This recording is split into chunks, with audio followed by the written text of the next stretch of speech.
दोस्तों, आज इस वीडियो में हम बात करेंगे ऋषिकेश की। ऋषिकेश हिमालय का प्रवेश द्वार व भारत के सबसे पवित्र तीर्थ स्थलों में से एक है। ऋषिकेश वह स्थान है जहां गंगा ऊंचे ऊंचे हिमालय को पीछे छोड़ समतल धरातल की तरफ आगे बढ़ जाती है।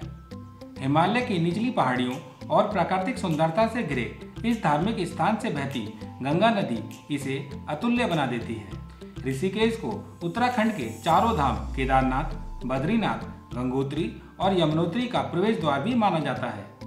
हर साल यहाँ के आश्रमों में तीर्थयात्री और विदेशी पर्यटक बड़ी संख्या में ध्यान लगाने, मन की शांति और आध्यात्मिक सुख के लिए यहाँ आते हैं। साथ ही साथ अगर आप वाटर स्पोर्ट्स और एडवेंचरस एक्टिविटी जैसे river rafting, camping, bungee jumping आदि के शौकीन हैं तो ऋषिकेश आपके लिए एक एडवेंचर डेस्टिनेशन बन जाता है। तो दोस्तों, यदि आप ऋषियों की इस भूमि ऋषिकेश को घूमने की प्लानिंग कर रहे हैं और जानना चाहते हैं कि कौन सा महीना ऋषिकेश घूमने के लिए बेस्ट होता है, बस, ट्रेन, कार और प्लेन से ऋषिकेश कैसे पहुंचे, कहां रुकें और कितना बजट चाहिए रुकने के लिए, कहां घूमें, ऋषिकेश में घूमने के लिए मुख्य प्लेसेस कौन कौन से हैं और एक आदमी का एक दिन का खाने पीने व घूमने का कुल कितना खर्चा आता है, तो आज इस वीडियो में आपको इन सभी सवालों के जवाब मिल जाएंगे। नमस्कार दोस्तों, मैं हूं आपका दोस्त प्रमोद ठाकुर और आप देख रहे हैं ट्रैवल ऑलवेज यूट्यूब चैनल, जो आपकी जर्नी को सिंप्लीफाई करता है। तो आइए घूमते हैं मेरे साथ ऋषिकेश।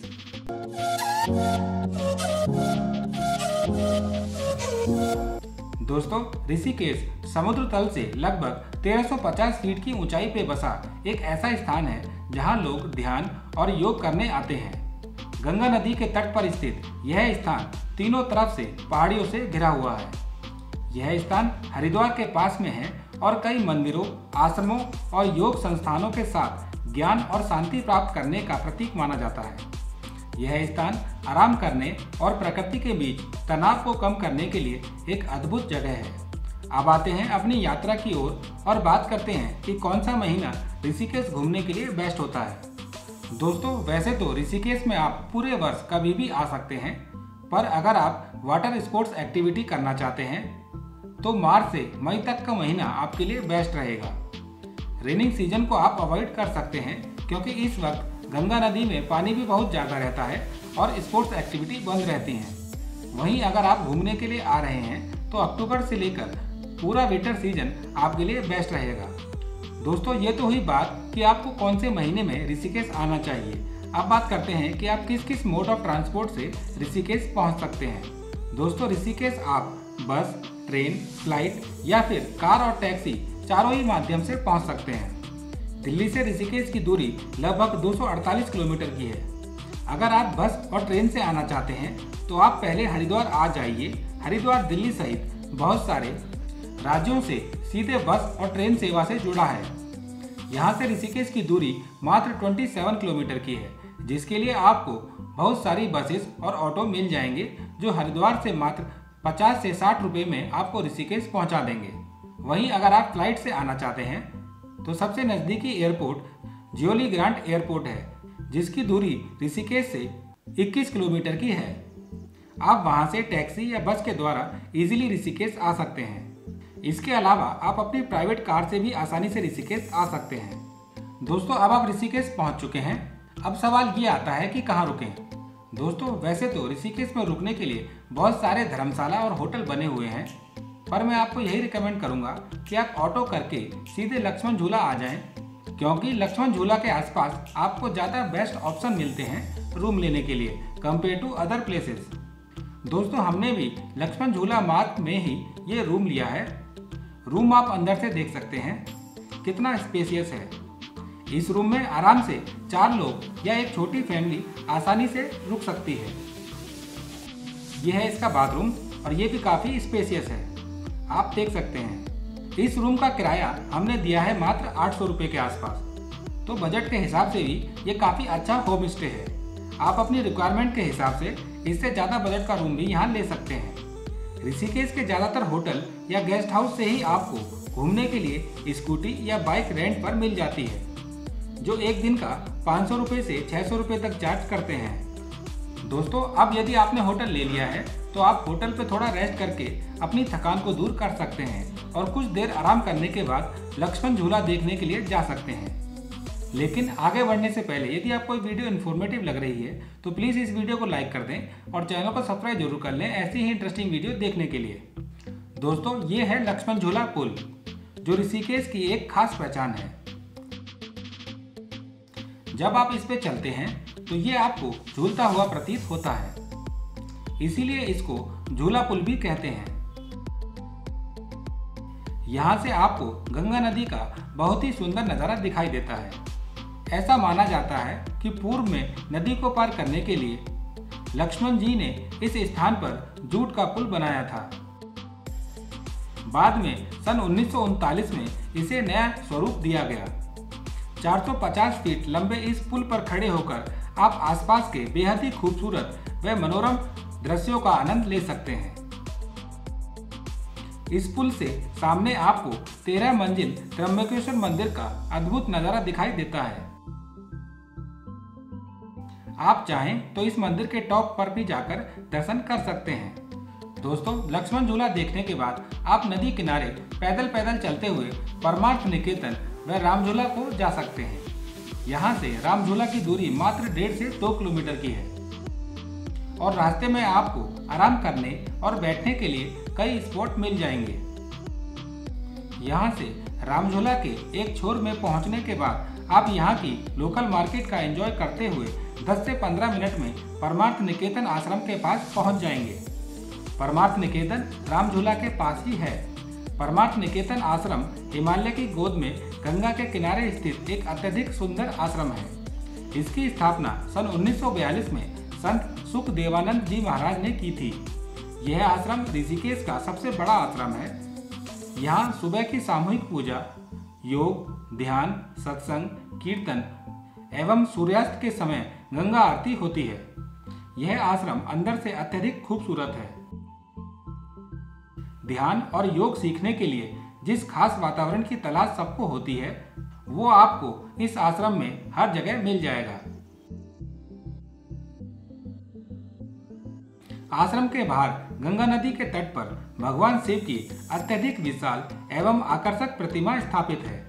यहाँ के घाट भी काफी सुंदर हैं, जहाँ पर आप गंगा स्नान व पूजा कर सकते हैं। परमार्थ निकेतन आश्रम में अपनी फैमिली के साथ अच्छा समय व्यतीत करने के बाद आप पैदल ही रामझूला को देखने जा सकते हैं। ऋषिकेश में घूमने आया कोई भी पर्यटक ऐसा नहीं होगा जो इस पुल पर न आता हो। रामझूला पुल से मां गंगा के सुंदर दृश्य का अद्भुत नज़ारा देखने को मिलता है। यह पुल लक्ष्मण झूला से भी बड़ा है, जो स्वर्गाश्रम को शिवानंद आश्रम से जोड़ता है। 750 फीट लंबे गंगा नदी के ऊपर झूलते इस पुल का निर्माण 1986 में किया गया था। रात के समय रंग बिरंगी एवं चमचमाती लाइट के साथ इस पुल का नज़ारा अलग ही देखने को मिलता है। यह पुल अधिक पुराना नहीं है, इसीलिए इस पुल पर पैदल यात्रियों के साथ साथ दोपहिया वाहन भी चलते हैं। रामझूला पुल पर चलते हुए भी आपको ऐसा लगेगा जैसे ये पुल झूल रहा हो। रामझूला पुल को घूमने के बाद आप त्रिवेणी घाट घूमने के लिए जा सकते हैं। रामझूला पुल से मेन रोड की तरफ बाहर आते ही 5 से 10 मिनट की वॉकिंग डिस्टेंस पे आपको ऑटो स्टैंड मिल जाएगा, जो 10 से 15 रुपये पर हेड में आपको त्रिवेणी घाट के पास छोड़ देगा। दोस्तों, त्रिवेणी घाट मेन रोड से 15 मिनट की वॉकिंग डिस्टेंस पर है, जहां आप लोकल मार्केट का एंजॉय करते हुए आराम से जा सकते हैं। हिमालय पर्वतों के तल में बसा त्रिवेणी घाट यहाँ के प्रमुख पर्यटक स्थलों में से एक है। त्रिवेणी घाट ऋषिकेश का सबसे प्रमुख स्नान करने वाला घाट है, जहाँ तीनों प्रमुख नदी गंगा, यमुना और सरस्वती का मिलन होता है। यहाँ प्रातः काल से ही अनेक श्रद्धालु पवित्र गंगा नदी में डुबकी लगाते हैं। इस घाट में गंगा के विशाल एवं सुंदर दर्शन होते हैं। दोस्तों, यह घाट स्नान करने के लिए ऋषिकेश के अन्य घाटों की तुलना में सबसे उपयुक्त व सेफ है। यह घाट ऋषिकेश के सबसे बड़े घाटों में से एक है, जो अपनी गंगा आरती के लिए काफी फेमस है। शाम को इस घाट पर प्रतिदिन गंगा जी की आरती की जाती है और गंगा नदी पर दिए छोड़े जाते हैं। इस समय घाट पर काफी श्रद्धालु मौजूद रहते हैं और ये नज़ारा बड़ा ही मनमोहक होता है। शाम को गंगा आरती में सम्मिलित होने के पश्चात आप वापस मेन रोड पर आकर ऑटो द्वारा लक्ष्मण झूला वापस आ सकते हैं और अपने रूम में जाकर आराम कर सकते हैं। दोस्तों, पहले दिन में आपने ऋषिकेश में एक दिन में घूमे जाने वाले सभी मुख्य स्पॉट कवर कर लिए हैं। अगले दिन आप चाहें तो अपनी फैमिली के साथ स्कूटी या टैक्सी करके ऋषिकेश के पूज्य नीलकंठ महादेव मंदिर जा सकते हैं। अत्यंत प्रभावशाली यह मंदिर ऋषिकेश से लगभग 30 किलोमीटर की दूरी पर स्थित है। वहीं अगर आप वाटर स्पोर्ट्स और एडवेंचर एक्टिविटी लवर्स हैं तो ऋषिकेश आपके लिए सबसे बेहतरीन डेस्टिनेशन है। और आप अगले दिन रिवर राफ्टिंग के लिए जा सकते हैं। रिवर राफ्टिंग 18 से 65 आयु वर्ग का कोई भी व्यक्ति कर सकता है। इसकी बुकिंग आप ऑनलाइन और ऑफलाइन भी कर सकते हैं। यहाँ आपको ढेरों ऐसे ऑफिस मिल जाएंगे जहाँ आप इसकी बुकिंग कर सकते हैं। आप जिससे भी राफ्टिंग बुकिंग करेंगे वो आपको उसी कॉस्ट में राफ्टिंग पॉइंट तक ले जाएंगे। राफ्टिंग पॉइंट में पहुँचने के बाद आपकी थोड़ी ट्रेनिंग होती है, जिसके बाद आप असली एडवेंचर का मजा ले सकते हैं। गंगा नदी के अशांत पानी में रिवर राफ्टिंग एक ऐसा अनुभव है जो आपकी यादों में जीवन भर रहेगा। दोस्तों, यहाँ पर river rafting 8 kilometre, 16 kilometre, 26 kilometre और 35 किलोमीटर तक की होती है, जिसका किराया 600 रुपये से 2500 रुपये तक होता है। आप अपनी पसंद और बजट के हिसाब से कोई भी राफ्टिंग स्पॉट चूज कर सकते हैं। रिवर राफ्टिंग का आनंद लेने के बाद और अपनी थकान को दूर करने के बाद आप ऋषिकेश के दूसरे सबसे famous adventure sports bungee jumping के लिए जा सकते हैं। दोस्तों, बंजी जंपिंग स्पोर्ट्स मोहन चट्टी नामक स्थान पर किया जाता है, जो लक्ष्मण झूला से लगभग 14 किलोमीटर की दूरी पर स्थित है। यदि आप एडवेंचरस लवर हैं और एक ऐसा अनुभव करना चाहते हैं जो आपको बाहर से लेकर अंदर तक खुश कर दे, तो आप बंजी जंपिंग कर सकते हैं। बंजी जंपिंग के लिए एक व्यक्ति का टिकट 3550 रुपये के आसपास है। इस बंजी जंपिंग में कुल 83 मीटर नीचे कूदा जाता है, जो काफ़ी ज़्यादा हाइट है। दोस्तों, इस एक्टिविटी का फोटो और वीडियो शूट करना आसान नहीं होता, इसलिए अगर आपको फोटो या वीडियो चाहिए तो ये ऑर्गेनाइजर बना देता है, जिसके लिए वो अलग से चार्ज करते हैं। दोस्तों, रिवर राफ्टिंग और बंजी जंपिंग करने के बाद लगभग शाम हो चुकी होगी।